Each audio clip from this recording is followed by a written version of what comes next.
Now that we've seen how output is determined for workers paid by the piece, let's take a step further and think about how different types of workers respond to these pay structures. In real-world labor markets, not all workers have the same abilities.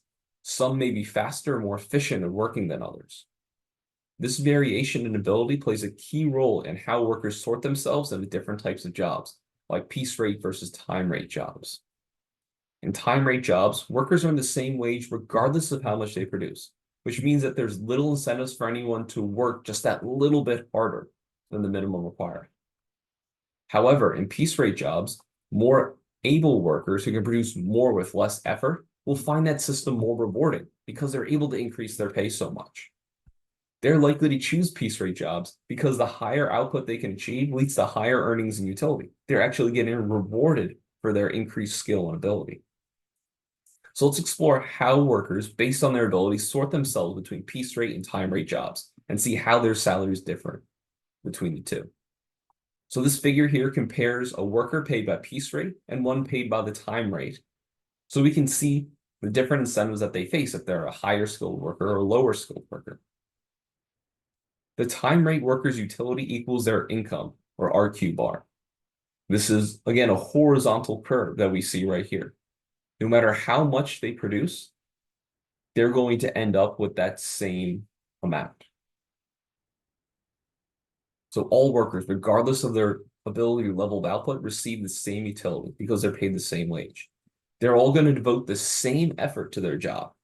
They do what it takes to keep their job and to look like a normal performer, but then are willing to spend the rest of their time, chatting with their friends, online shopping, setting their fantasy football lineup, whatever it takes, once they reach that minimum level of effort that will keep them in their job and successful enough. The big takeaway here is that regardless of ability, the time rate worker receives the same salary and the same utility. So worker A down here is not particularly skilled. Worker B over here has a much higher ability. The x-axis here is a representation of their ability. But with a time rate, this worker A is going to be paid here. Worker B is going to be paid right here, where their ability intersects the time rate line here. So they're going to end up with the same utility, no matter how skilled one is or how much more one produces than the other. They end up at the same level. Now, let's turn to the piece rate worker. Here, their utility is represented by the upward sloping line right here.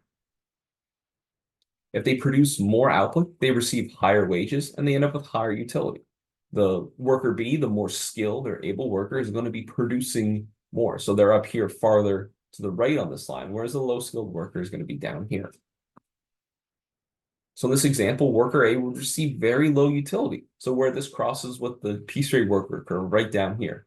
Trace that over to the utility line, that's a very low level of utility. Compare that to worker B, who's much more highly skilled and produces much more output. Worker B, their ability crosses the line way up here. So their utility is going to be way up here, much farther than that average worker that we saw initially, at worker X, or worker A, who's low skill. So under piece rate scheme, worker B is going to be paid much more because of how much they produce.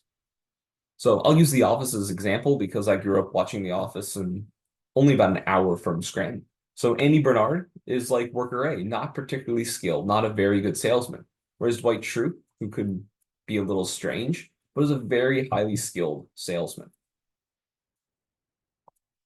So Andy Bernard, under a piece rate system, being paid commission, because he doesn't have many sales, is going to be down here. He's receiving fairly low utility and a lower salary because he's not hitting those targets. Whereas the more highly skilled Dwight Schrute, worker B, is getting or generating a lot of sales for Dunder Mifflin, being paid much more highly. What's interesting is that later on in the show, in one of the later seasons that frankly isn't quite as good as the earlier seasons, corporate institutes a commissions cap.